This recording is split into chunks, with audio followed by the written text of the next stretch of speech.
Without further ado, we will start our fourth panel today on clinical legal education at the Wisconsin Law School, which is chaired by Professor Emerita Louise Trubek. Louise? Okay. Hi, delighted to see everybody here. So as Connor said, I am an emerita professor at the law school, and we organized this panel to highlight the history, evolution, and current status of clinical education at the Wisconsin Law School. We appreciate the interest of the editors of Wisconsin in including this panel. It's really important that attention be paid to the importance of the tradition, intellectual and otherwise, of clinics at Wisconsin.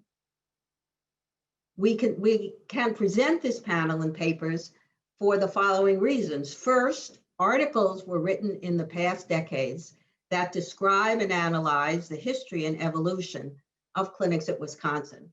I wrote one about the Center for Public Representation, which was followed by the Economic Justice Institute in 2018. And in 2007, Meredith Ross wrote an article on the history and theory of the clinics that now are part of the Remington Center. So we are able to draw on these articles. These articles, by the way, are in the background reading, which is posted, and so you can read them if you're interested in further information on that. The second aspect that helped us was the willingness of former and current clinicians to participate in the panel, write papers, and discuss their experiences. So this panel and the resulting publications will provide legal education community an opportunity to reflect on the key accomplishments of the over 50-year-old history of clinics at Wisconsin and envision an even more illustrious future.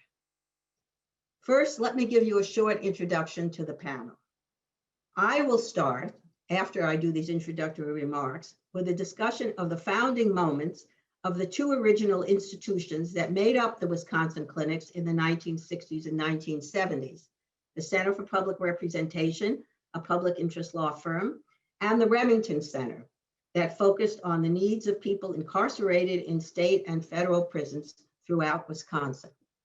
Keith Findley will continue that discussion of the history by highlighting the elements of the clinics that make them unique. Keith is currently a professor at Wisconsin who teaches courses and clinics.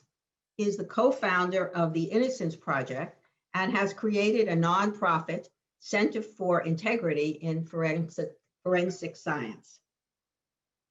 He will be followed by Steve Meili and Kate Kruse, two clinicians who used to teach at Wisconsin, and they will discuss their perspectives on the unique history and evolution of the clinics at Wisconsin. Both were clinical teachers. Steve taught the Consumer Law Litigation Clinic. Kate taught in the LAIP at the Remington Center. Steve currently teaches at the Minnesota Law School, where he teaches courses and clinics on non-citizens, and Kate is a professor and dean at Mitchell-Hamlin Law School. We will close the formal presentations with two papers that have been written specifically for this symposium issue. These papers highlight the future and the current and future trajectories of the Wisconsin clinics. Renagh O'Leary, a clinical professor at LAIP at the Remington Center, will present her paper, Early Release Advocacy in the Age of Mass Incarceration. It will be followed by The Fourth Moment in Wisconsin Education for Social Justice by Marsha Mansfield and Sarah Davis. The paper discusses LIFT, a new organization and clinic now emerging here. Sarah is co-director of the Center for Patient Partnerships, and Marsha is an emerita clinical professor and was a director of the Economic Justice Institute. After the formal presentation, we will have 15 minutes for interchange among the panelists so that we can get a fuller discussion of the relationship between the history, the evolution, and the current and future of the clinics. And then the editors will facilitate questions from the audience. So now I move to the second part, which is my opening presentation on the founding moments. The founding moments were 1960s and the 1970s. The founders were people associated with the Center for Public Representation and in the criminal justice law that in what is now called the Remington Center. In that period, the 1960s and 70s, most law schools had not even considered clinical models or realized that they had to figure out how to integrate them if they developed them into the traditional curriculum. Looking back, I now see how the founders were enabled by local and national structures to envision clinics as a new institutions in the Wisconsin Law School. And just to clarify, I am the founder. It's a little peculiar doing it this way. I am still here, but I was the founder who I am describing of the Center for Public Representation in 1973. Frank Remington, who sad to say is not with us, was the founder, could be considered the founder of what then later was called the Remington Center, which was that series of criminal law-based clinics.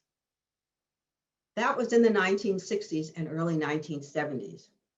And looking back, I want to emphasize that the founders were enabled by local and national structures so that they felt that they could develop these new institutions at Wisconsin.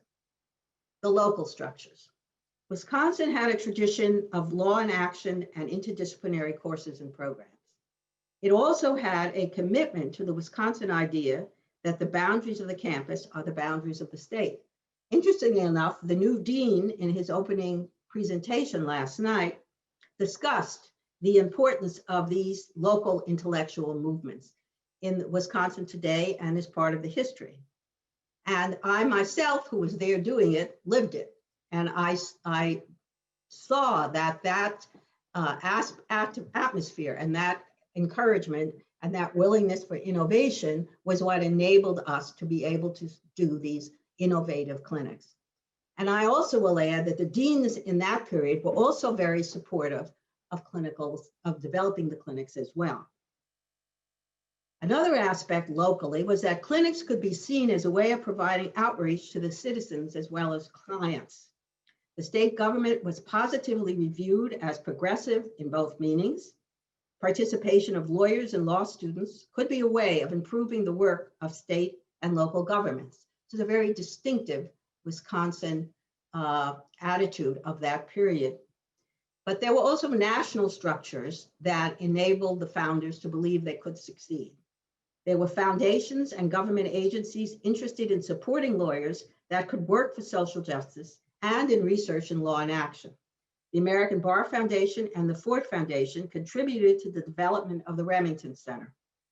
Public interest law firms were springing up on the East and West Coast, supported by law firms and foundations. A few other law schools were also experimenting with students working in newly founded clinics. These local and national, what are called now mobilizing structures, gave the founders confidence that they, with their experience and proven ability to raise funding for experimental programs, they could succeed. Frank Remington was a leading researcher and expert in criminal law. I had experience in developing 2 public interest law firms at my previous location in Connecticut. The clinics that we founded were based outside the physical plant of the law school. Many of the supervisors were hired as lecturers and had no university status. They saw themselves as public interest lawyers who were also educators. The early Wisconsin clinics were both part of the law school and independent law firms and lawyers. They raised much of their funding through their own efforts. They created innovative courses within the clinics and experimented with working with different nonprofit partners and government agencies. One could describe them as experimental, semi-independent organizations loosely affiliated with the law school. But they were committed to teaching law students skills and how to be advocates for social justice. Now I'm going to move to Keith. Keith, you there? I am. I'm sorry. I just had to unmute myself there for a second. Okay, so Keith now is going to continue this 2-part introduction to the history of the clinics. First, I want to say thank you very much to the law review editors for putting together this terrific symposium. And also in particular, thank you to you, Louise, for being sort of the driving force behind this particular panel.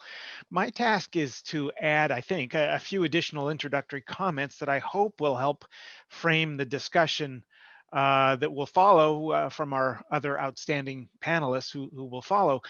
In particular, I want to frame a discussion about what makes clinical education at Wisconsin unique and valuable. And I start by noting that clinical legal education has long been recognized by the Legal Academy for its value in adding a skills-based component to the curriculum. As a corollary, however, that focus on skills training has very often throughout the country meant that clinical education has sometimes been viewed as a less academically pure or rigorous form of learning than traditional doctrinal study in the classroom. But at Wisconsin, clinics never accepted that skills only conception.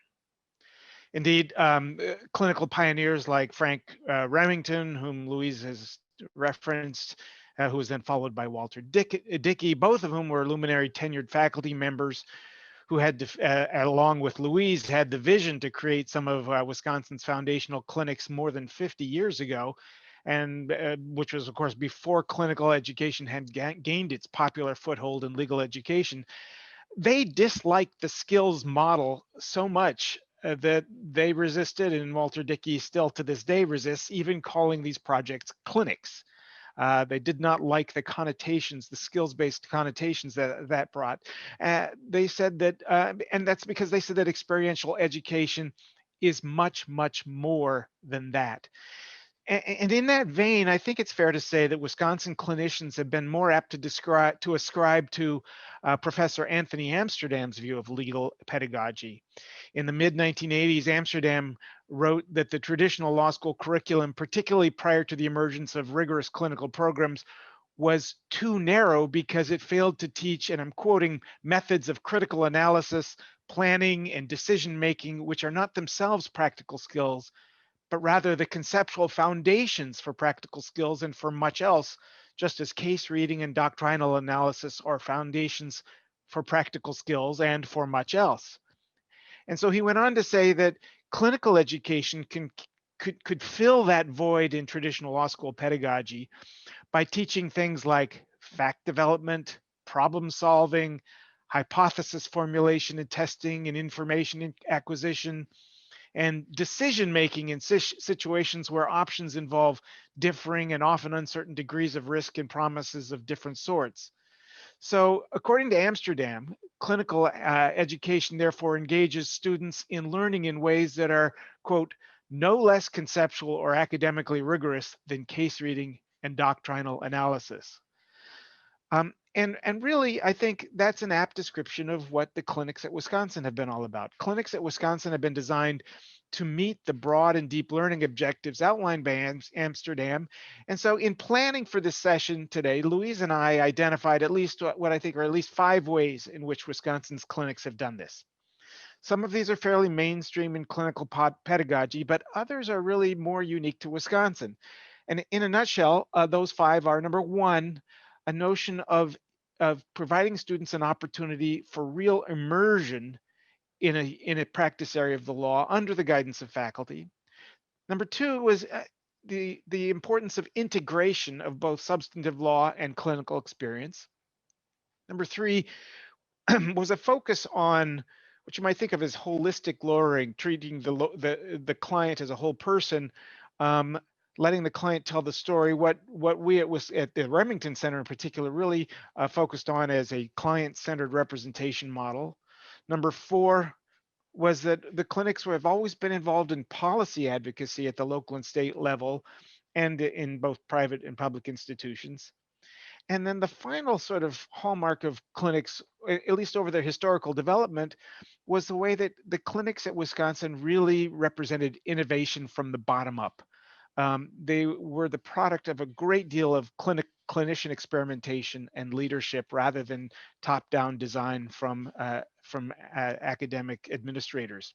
So let me address a little bit more in a few minutes here, a couple of these. And I start with this notion of immersion, because I think that is one that, and now that Kate and Steve are at other institutions, they can correct me if I'm wrong, but I think it's one that is somewhat peculiar to Wisconsin, and at least to the degree that Wisconsin has emphasized it. And what do I mean by immersion?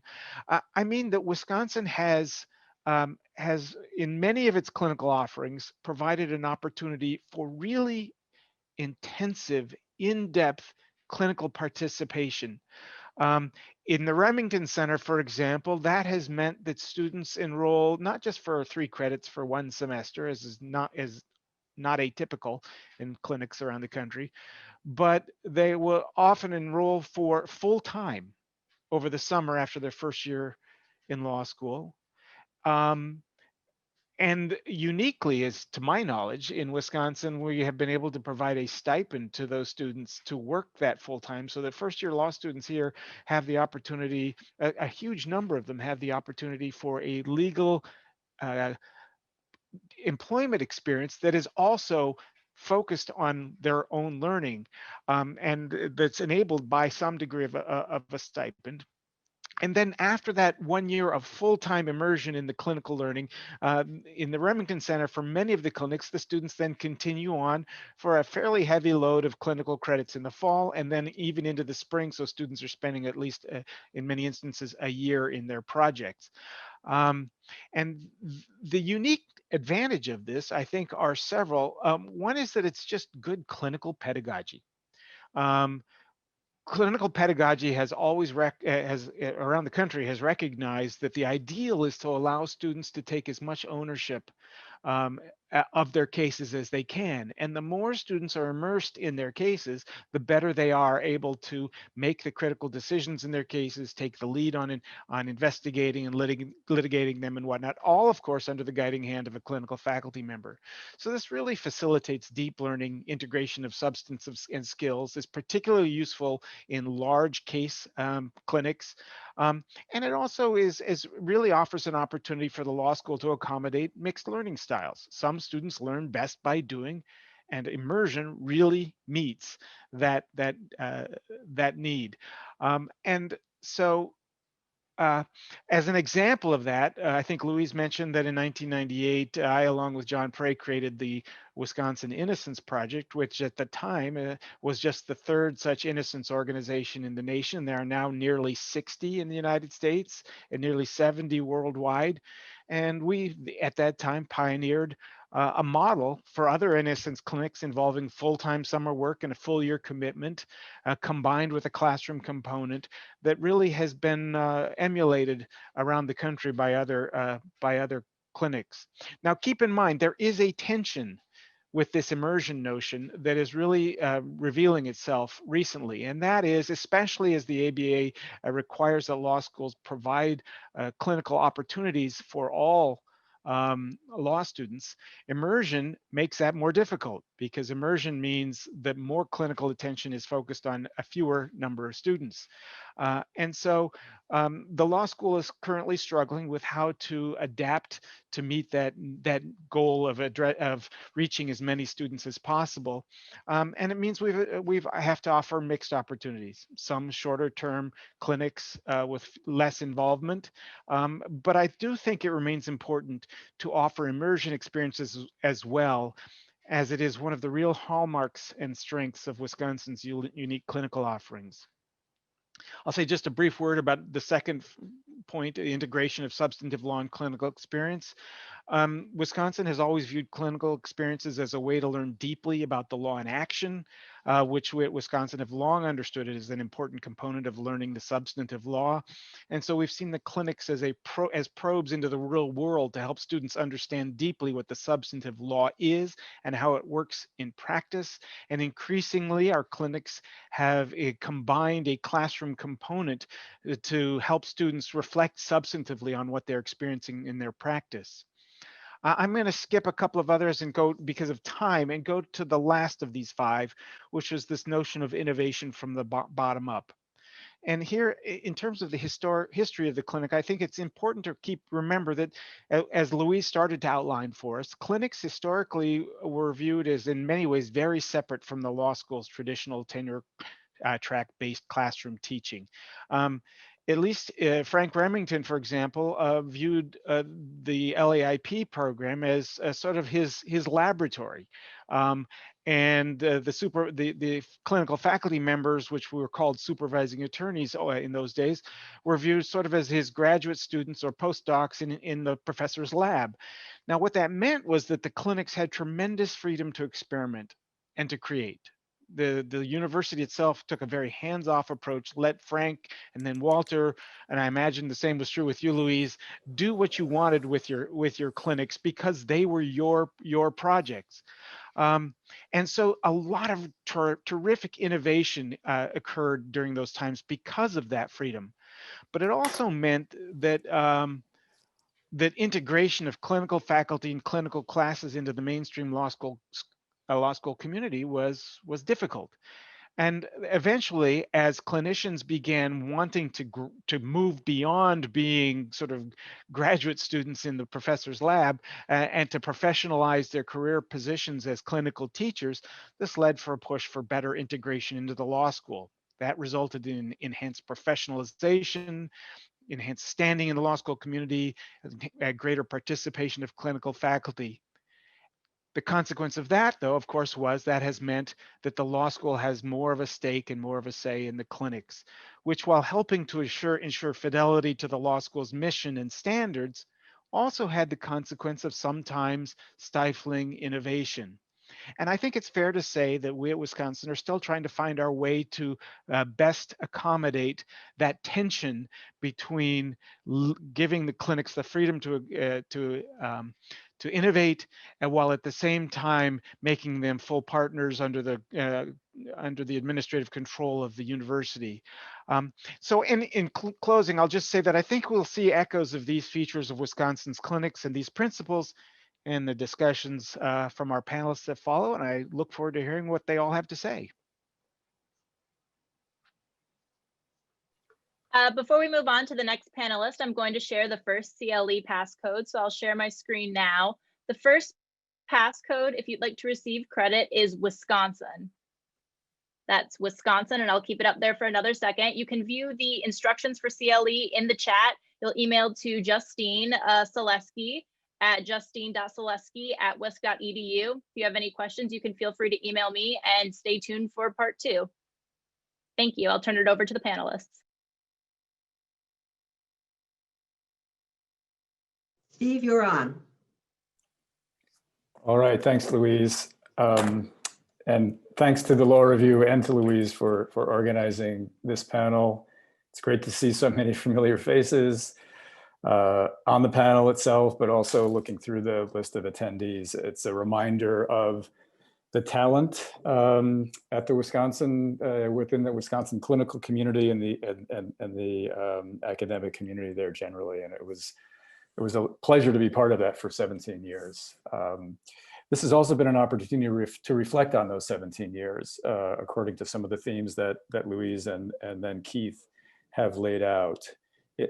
So in the time that I have, I wanted to focus on 3 particular issues that I think speak to the novelty, the innovation of the Wisconsin model. And each of these relate in different ways to those 5 elements that Keith just mentioned in his remarks. One is issue area, that relates to the Consumer Law Litigation Clinic, which I founded in 1991. I'll talk more about that in a second. The second is the methodology of advocacy that clinic, and I think other clinics certainly at Wisconsin focused on.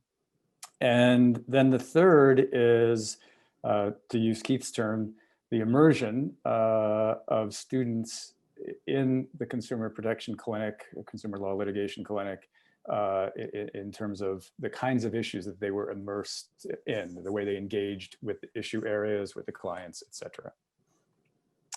So first of all, with respect to the issue area and consumer law, at the time that I started the consumer law litigation clinic in 1991, there may have been one other consumer clinic in the country. I'm not sure. It's hard to remember back that far, but there were certainly not many.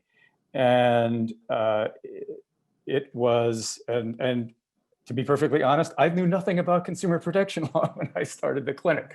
And so it was certainly a learning experience for me as well as for the students. But we got a grant from Bill Chernoff, who was an alum of the Wisconsin Law School, to begin a consumer protection clinic. Bill was involved with insurance bad faith cases, and he was interested in having law students learn how to do that.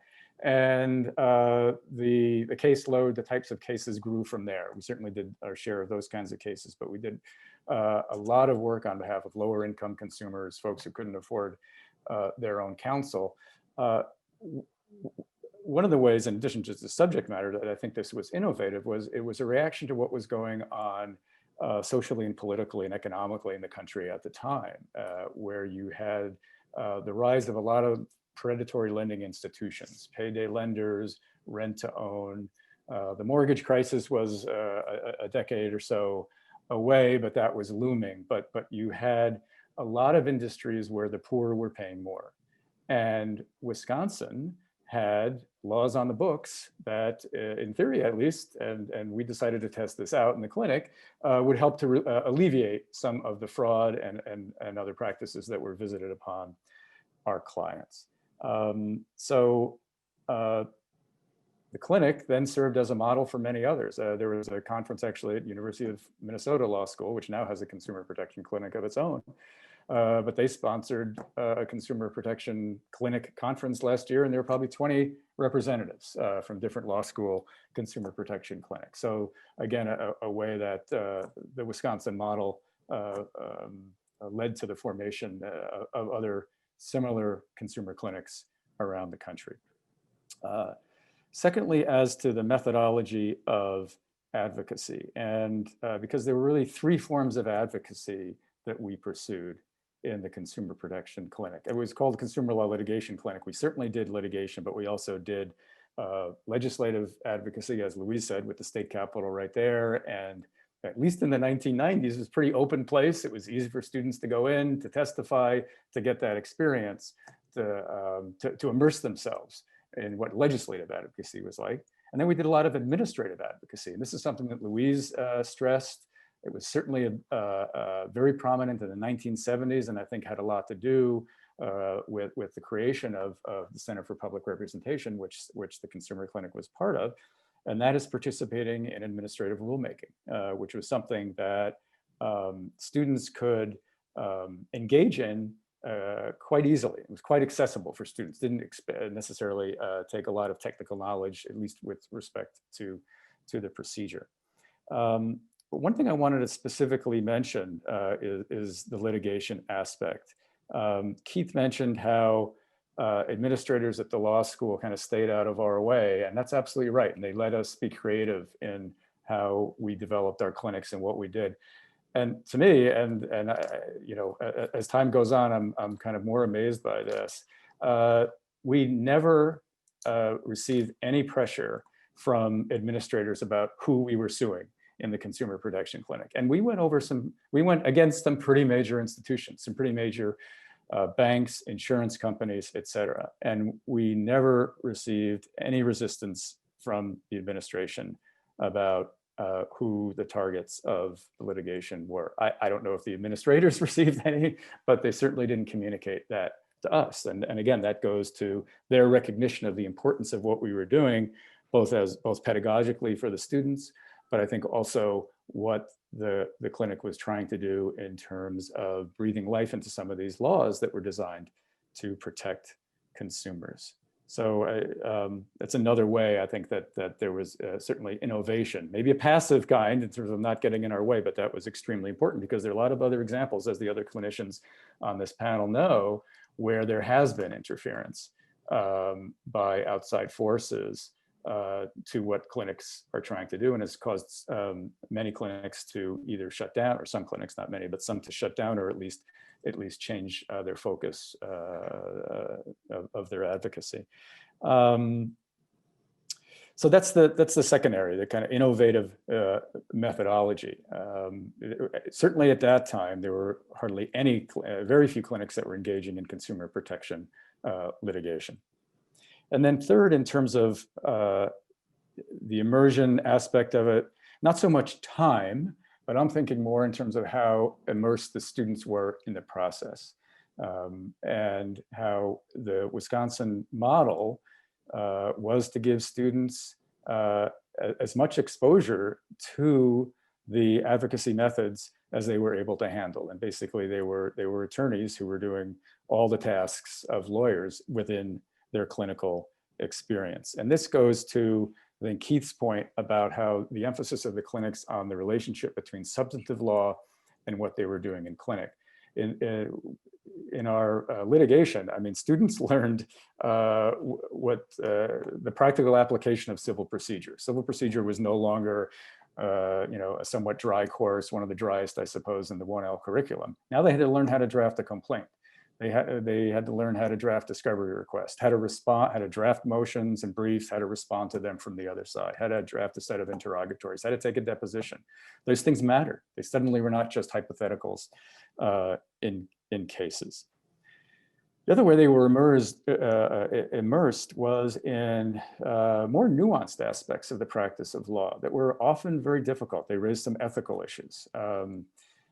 Because of the funding structure of the clinic, where we received about half of the necessary funding for the clinic from the law school, we had to raise the other half from other sources. Now, some of that occasionally through CPR and Louise efforts came from grants, but a lot of it came through fee shifting cases because, as many of you probably know, in the consumer protection area, there are fee shifting statutes that allow prevailing plaintiffs to recover their attorney's fees from the defendants. And so most of our cases were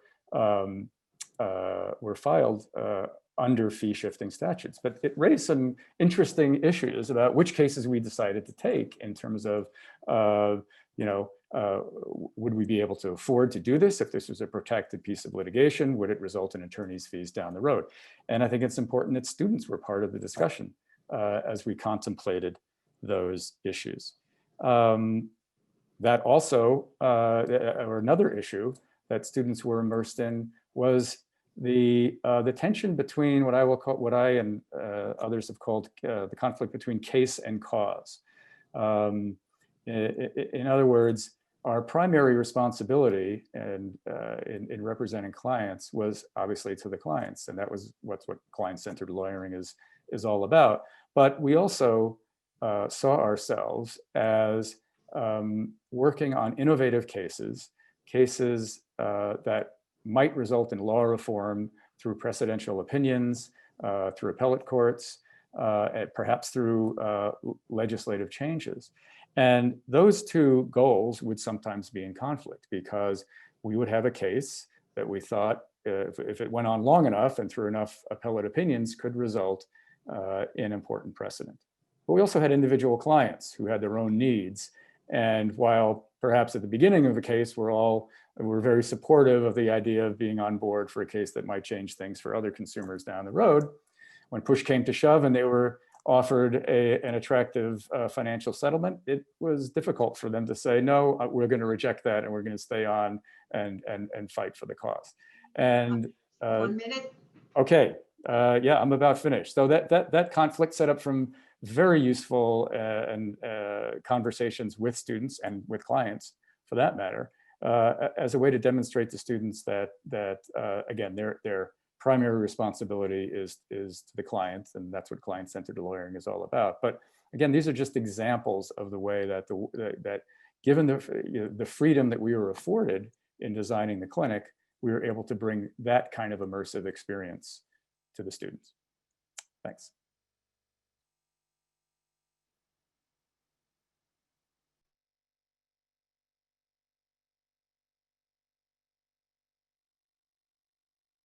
Kate, there you go.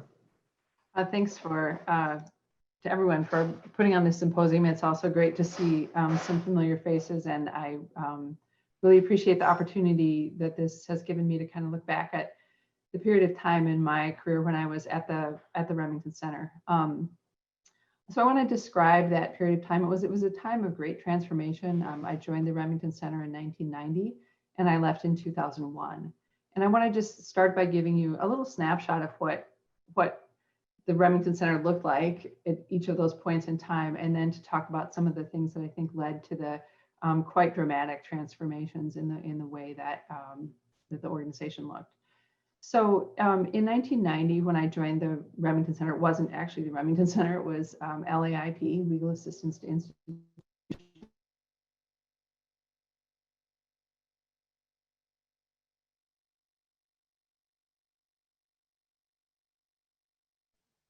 Oh, Professor Kruse, it seems like your sound is cut off. Not sure what may have happened. Yeah, unfortunately can't hear you.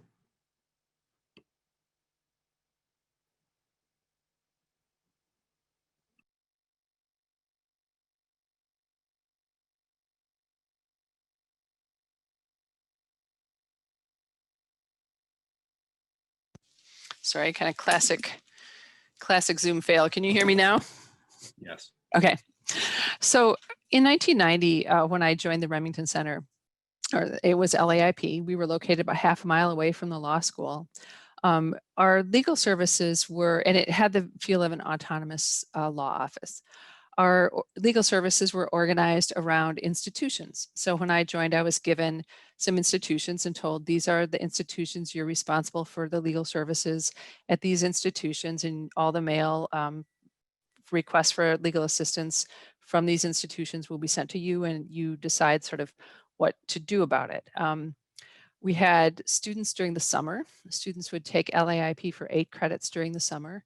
They would also get a stipend, and they would be full-time for the duration of the summer months. But then after that, if they wanted to continue into the fall, some of them continued for like maybe 2 or 3 credits, and very few continued into the spring. So usually the bulk of the work was organizing around this big effort to provide a lot of legal services, or go through a lot of interviews in the summer, and figure out which cases we're actually going to we would be able to take, represent them in the fall with the students, into the fall with the students, maybe into the spring if the case was still continuing, and then start building up the waiting list for the next summer. And in the meantime, being responsible for the legal services at that institution, so doing some amount of work yourself, if there were brief service or other kinds of things that you could do in the interim. The teaching methodology was very much based around the supervision of the students. The students that were assigned to one institution or one group of institutions would meet weekly for what we called an institution meeting, but we didn't think about it as a class necessarily.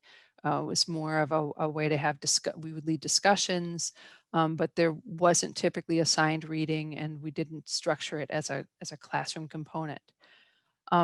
Within the law school, I would say in terms of our status within the law school, we didn't particularly consider ourselves to be faculty. We, like I think Keith mentioned, we're called supervising attorneys. I think technically we were academic staff members of the university, and at some point we got titles of like clinical instructor, clinical assistant professor, clinical associate professor, and so forth, but we weren't invited to faculty meetings. We weren't part of the governance structure of the law school the way that a faculty member would be. And we just didn't really think of ourselves as members of the faculty. We did think of ourselves as teaching, but we didn't think of ourselves as, and we weren't members of the faculty, in that I think having a role in faculty governance is sort of part of a pretty key component of being a faculty member. In 2001, when I left, the location had changed. The law school had been remodeled, and the Remington Center had been moved into a space within the law school. It was a little bit of a secret space. It was on the 4th floor in the rear. So you, there was no fourth floor, and you walked into the regular law school. There was no fourth floor, but you had to know to go to a certain elevator and press 4R to kind of get to the clinics or come in the back door. So it's like a secret space in the law school, but we did have a space in the law school. The legal services, we were during the period of time that by the time I left, we had moved towards specialization. I think Keith mentioned starting the Wisconsin Innocence Project in 1998. A few years before then, I think it was 1994 and 1995, we started a criminal appeals project. In 1998, along with the Innocence Project, we started a family law project. We also had a restorative justice project. So we were starting to organize our projects around subject matter. Our teaching methodology in those other clinics was really changing to be a little more what traditional legal education looks like. There was a classroom component, actually what the ABA requires now in terms of its description of clinical education. There was definitely a classroom component. Many of these projects went into the fall and the spring rather than the summer.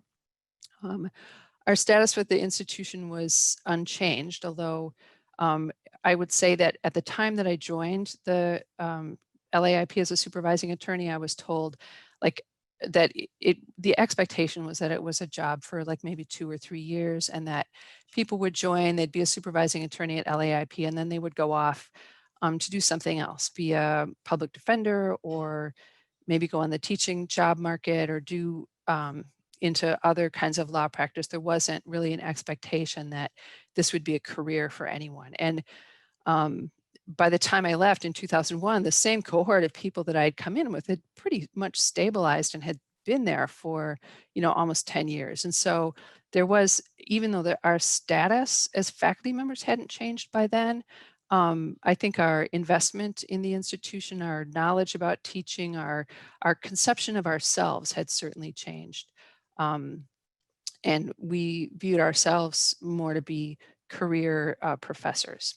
I would say the relationship to the larger clinical community was also something that changed dramatically over this period of time. In 1990, there were none of us, Louise, this was different with the Center for Public Representation because Louise was very well positioned in the larger national clinical community, but the people in the Remington Center pretty much weren't. We didn't really go to very many clinical conferences. We didn't know that much about what clinical education was like at other law schools. And so we really were, most of us, many of us, most of us were graduates of University of Wisconsin. So our conception of clinical education was also shaped by our experience as students. So we didn't have a lot of exposure to clinical education elsewhere. So there was this sort of isolation from the rest of the national clinic community. Now, why did things change? And then by 2001, though, we were better connected. We were, like I said, longer term, we were more invested. And through that, we were also traveling more, going to conferences, making connections with other people in the larger clinical community, and viewing ourselves as part of this profession of clinical teachers, clinical professors that other schools had, and we had them too. Why did this change? Well, one thing I think that caused the change was just purely the rapid expansion of the prison population in Wisconsin during the 1990s. We could no longer sustain an institution-based legal services model where we could see everybody who requested legal assistance. So some of the drive for change came from there. During that period of time, there had been an erosion of post-conviction remedies for people who were incarcerated. So there was very little you could do with the law in individual cases. So a lot of what law students did when they went to prison and met with people and talked to them about their legal problems was kind of work through the kind of decision tree of post-conviction remedies and figure out that everything was a dead end. So this focus on actual innocence claims was a way to think of to find a different way to kind of approach, can we actually do something for someone? The family law project, people with family law problems, that was something that we could actually go into court and do something about. So part of the emergence of subject matter clinics had to do with being able to focus our legal assistance on places where we could use the law the way the lawyers use the law.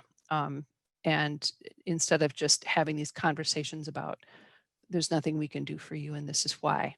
I think the professionalization of our teaching faculty, the fact that we were around so long, and we were taking more ownership in the shape of the program, and we were cross-pollinating our approach with clinical education nationally.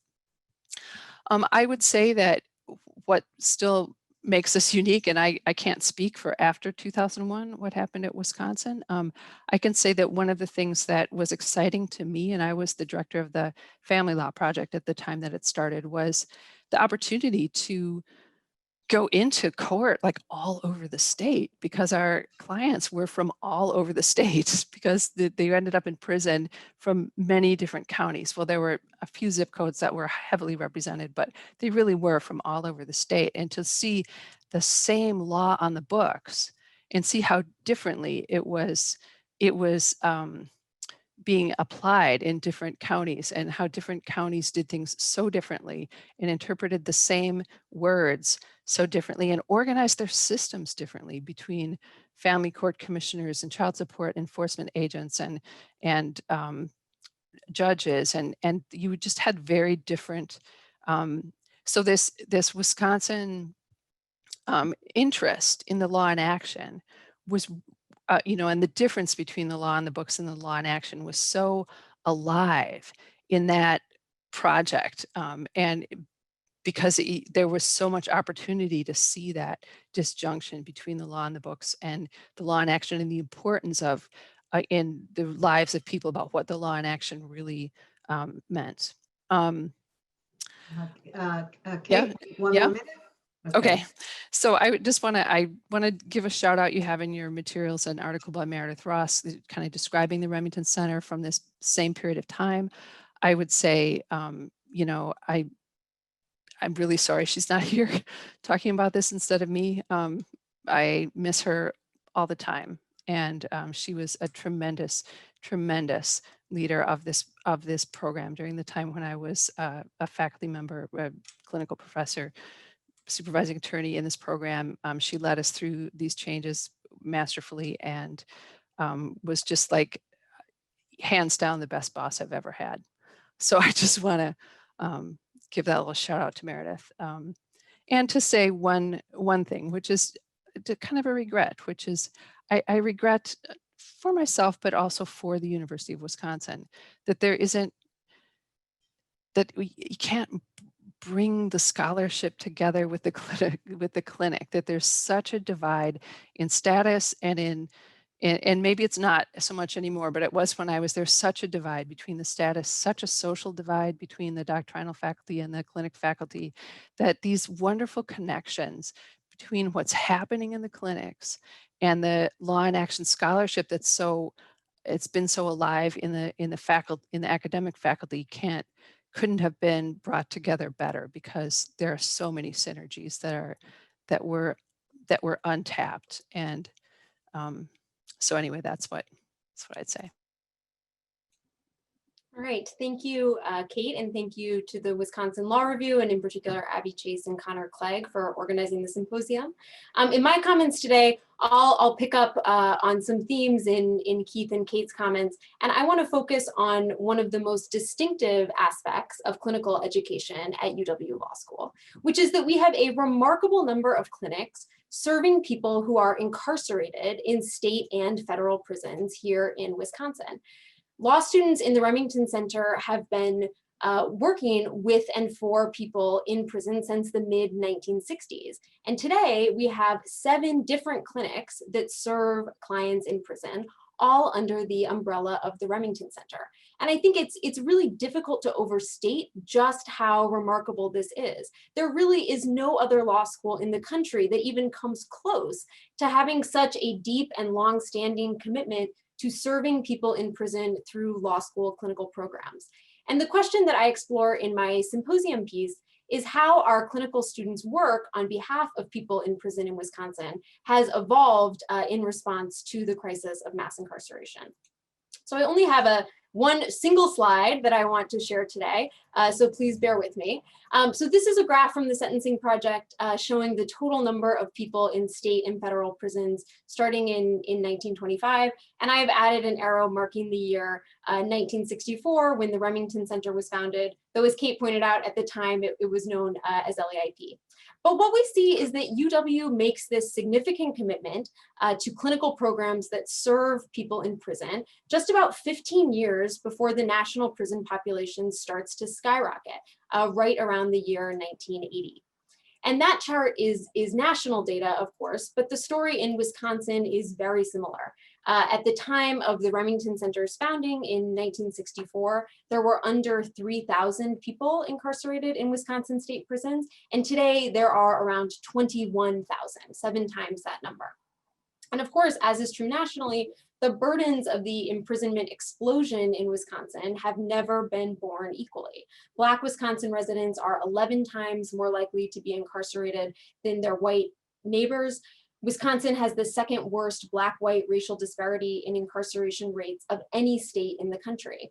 And those numbers don't come close to telling the full story about the devastation that mass incarceration has wrought.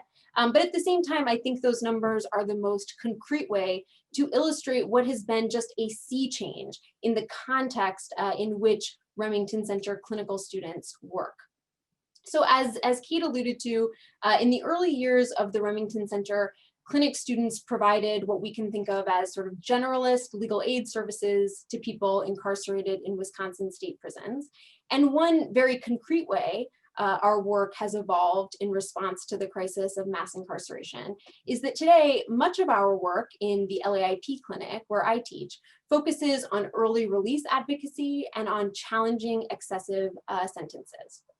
So today, Wisconsin has a few specific statutory mechanisms through which people in prison can seek early release. And this part of the story sort of picks up right around where Kate left off. In the year 2000, Wisconsin joined 16 other states and the federal system in abolishing their system of parole and indeterminate sentencing, and instead adopting a system of truth in sentencing, which included very few opportunities for early release. But the few that do exist are significant, and I'll just highlight 2 in particular.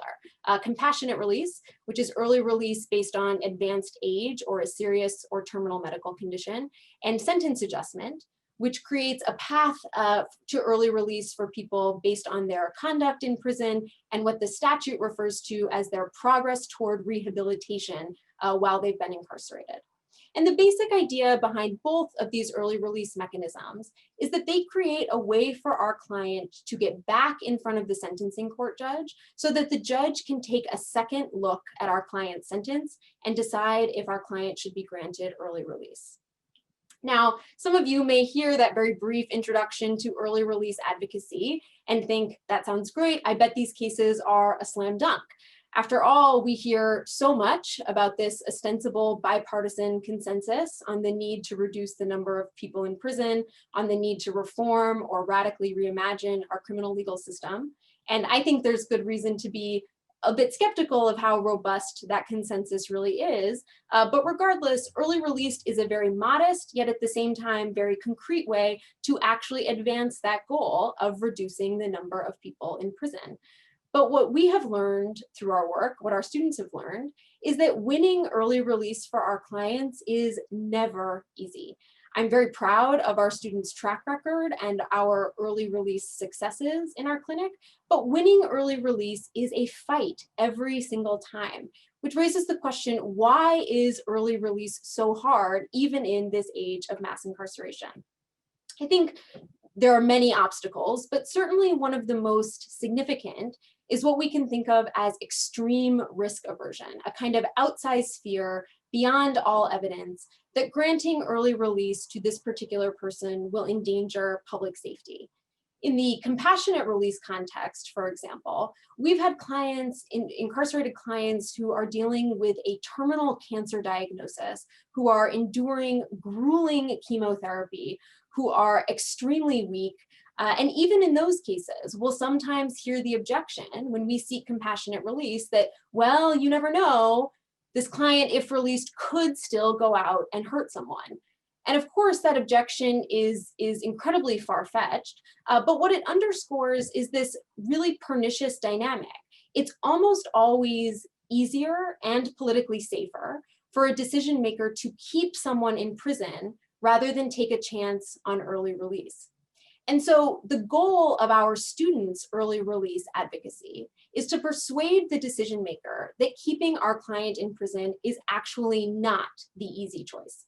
And so how do our students do that? How do they overcome this profound status quo bias toward keeping someone in prison?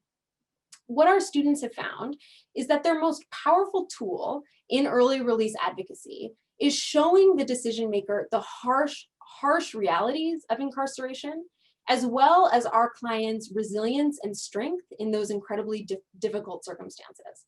And so to give another example from our compassionate release work, it's one thing to tell a judge that our client has a terminal cancer diagnosis and that they're in such poor health, they've had to be hospitalized at a community hospital. But it's entirely another to make the decision maker confront the reality of what it means to be very sick in prison, to ask the decision maker to face the reality that when someone in prison is so sick they have to be hospitalized, that person will be shackled to their hospital bed, surrounded by 2 guards 24 hours a day. And that's true even if they are at the very end of their life, even if they're so weak they can barely lift their head, they will still remain shackled to their hospital bed. In a different context with sentence adjustment advocacy, again, the statute tells us that one ground for early release under sentence adjustment is our client's progress toward rehabilitation.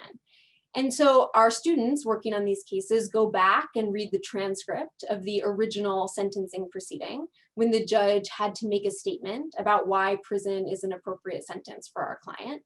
And when you go back and read the original sentencing transcripts, there are often these lofty statements about how, I'm sentencing you to prison because you need substance use treatment. You're going to get psychological counseling. You need to get your GED. You need to learn a trade.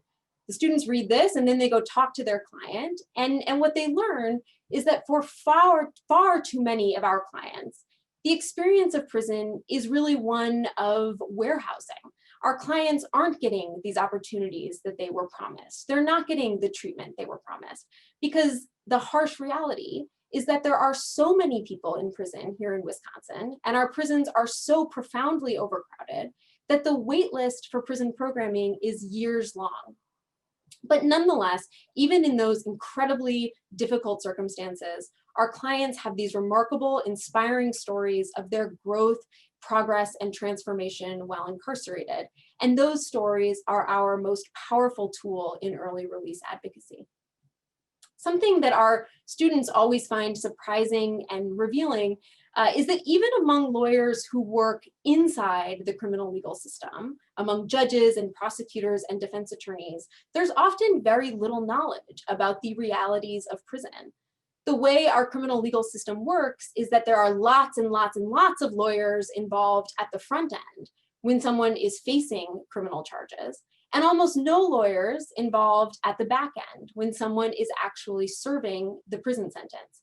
And so part of what I think is so powerful about our students' early release advocacy is that it brings our clients' voices and our clients' experiences of prison back into the courtroom, back in front of the decision makers who are making those front-end sentencing decisions every single day.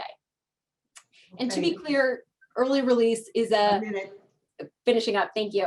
To be clear, early release is a very limited tool in the fight against mass incarceration. As in all direct services work, we're working one case and one client at a time. It's time-intensive, complex work on individual clients' cases. And early release on its own is never going to solve the problem of mass incarceration, far from it. But I always think in our work of something that James Forman Jr. argues in his book, Locking Up Our Own, which is that we built mass incarceration brick by brick, and we will dismantle it the same way. And I think that early release advocacy is one of the many, many different tools and strategies available to us as we try to dismantle the system of mass incarceration.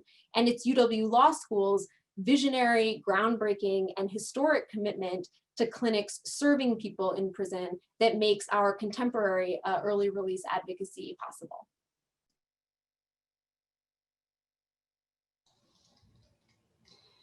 Thank you, Renagh. My name is Sarah Davis from the Center for Patient Partnerships. I'm going to start off the presentation about Lift-Dane on behalf of Marsha, Mansfield, and myself. I'm gonna share more than one slide. We'll start here. First, Marsha and I want to start off by thanking Louise and the Wisconsin Law Review editorial board. This is a cross-clinic project between the Economic Justice Institute and the Center for Patient Partnerships.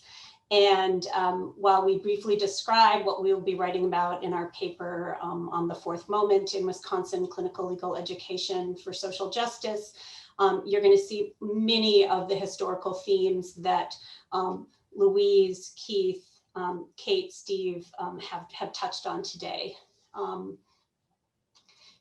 So starting at the very beginning, this program was shaped really by the philanthropic vision of two large entities. One was Schmidt Futures, which had a national competition that through the Alliance for the American Dream that was called Dream Up Wisconsin in Wisconsin. And this was, as distinct from some of the funding we've heard about from Steve and others, neither of the funders that are at the core of Lift-Dane are actually specifically focused on civil justice.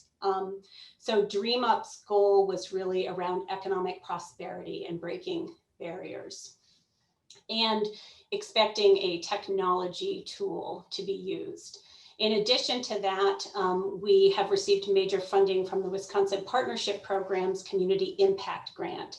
And this, again, was specifically a call around health equity with a focus on system change. So you'll not be surprised to hear that our clinics at Wisconsin that are focused on economic justice and health advocacy would find funding in these two arenas to do Lift Up. So what is Lift-Dane? What is it that we're trying to do? So Lift-Dane is wanting to marry innovative technology and the importance of networked, trusted, existing community service networks with innovative technology to create this legal tune-up, which is mobile-based.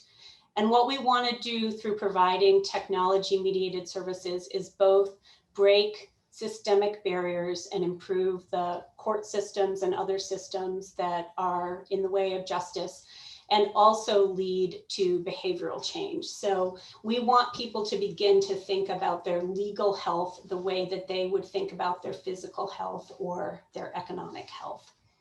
So just to give you a quick idea of what we mean by technology-mediated legal services, we are in the process of gaining access to public data through the court system. Many people are familiar with CCAP, the Department of Transportation, so that we can help people with driver's license reinstatements, the Department of Revenue, child support data, and that information will be fed into this application and then be able to pre-populate forms that can be e-filed or mailed to the court.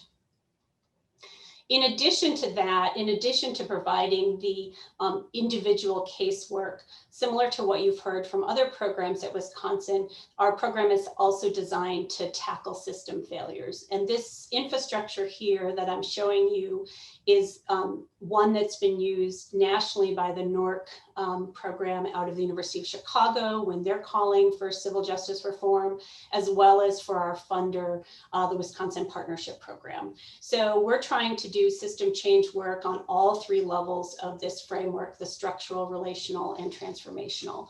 On the structural level, when we're talking about policies, we're trying to modernize the court system using technology, as well as work on policies and practices to prevent these problems in the first place. Our evaluation is also designed to change the flow of resources and investments in systems. On the relational level, it is very important to us that this project is community driven. We have a hub and spoke design, and I'm going to speak a little bit later about our community engagement. And on the transformational level, we are trying to change narratives and habits. I talked about the idea of the legal tune-up and the idea of legal health. We really want people to be thinking about their legal issues in a preventative way. So lastly, and then I'll turn it over to Marsha to share a little bit of more.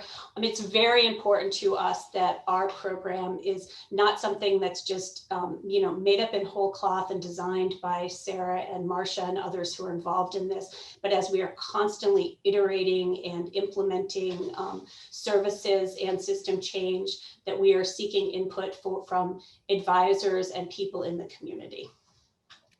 So similarly to what Renagh was saying about the need in the criminal world, the need is just as great in the civil world. And individuals who lack access to the court system because they lack resources and lack access to the court system because they lack attorney intervention are the underlying problems that Lift Dane is seeking to address through the application and through our work. But I just want to spend a couple minutes talking about what this means about clinical education.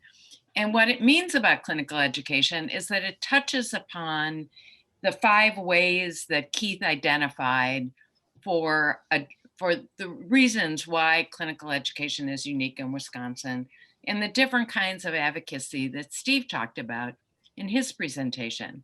Because our students who are involved with Lift Dane, both through the EJI civil clinics, which by the way have expanded tremendously, similarly to the criminal clinics that Renagh talked about, through those clinics can provide direct services. So at a driver's license reinstatement pop-up clinic, helping us understand the technology, both from a legal side, how to access information, and also from a structural side, as well as helping us with program implementation and policy and systems change, both on a state level and also on a local level. So for an example, we have a recent fines and fees committee that has been set up by the county that Sarah and some of the students are involved in helping the committee navigate the best way to address excessive fines and fees for people in our community.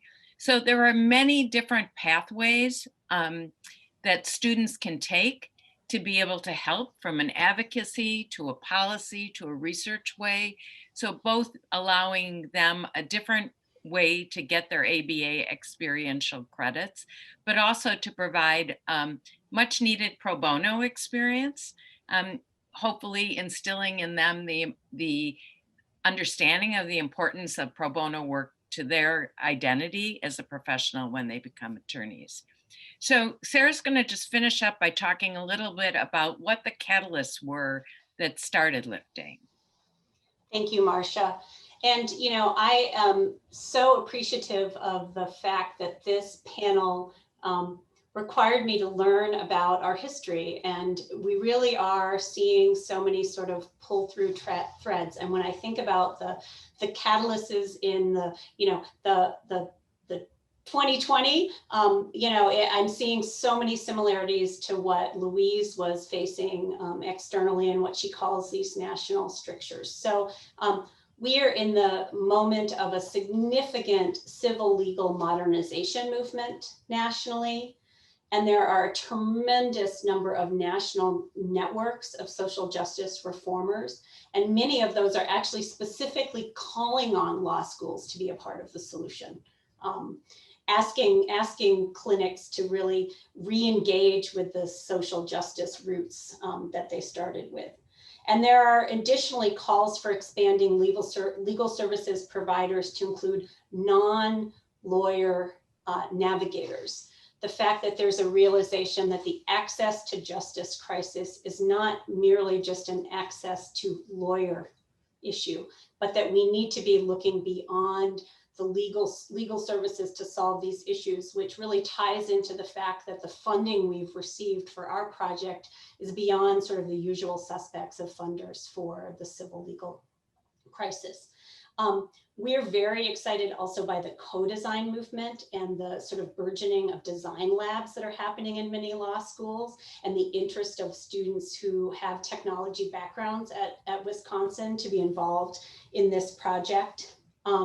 And lastly, a piece that's very, sort of dear and near to my own heart, and I heard Renagh speak to the importance of their early release work in bringing voices back in front of the judges. There's really a growing understanding about the role of stories and rich narratives to help explain the experience that people have and how legal issues are a part of the fabric of all of the issues that people are having. And so, you know, within my health domain, this rich understanding of law as one of the many social determinants of health, I think is really helping to situate law in a good place to move forward with creative solutions. So I am mindful that it's time for us to have a rich discussion together. So Louise, with that, I will turn it over to you so that we can sort of talk about harmonies and how all these things, how the past and the future fit together. Okay, well, I am noting that we are at 3:15, and we have 6 questions on the question and answer from the audience. So what I want to do is give a quick moment for any of you who have a quick remark that you'd like to make, having heard this rich and very interesting discussion about the past process and the current and the future. Make a couple of comments, and then I think I'll turn it over to Abby and Connor to do the questions and answers. Anybody wish to make a comment? Just have one comment. Go ahead, Marsha. I'll just make one comment, and that is just drawing together the themes that you hear from each of the speakers and how we really, as clinical educators, all have the same underlying principles and pedagogy that we are trying to instill in the students that we teach. So I find that very exciting in listening to everybody speak about their perspectives. Well, just as a final comment on that, you know, I described the founding moments, and there were two separate organizations that were founded.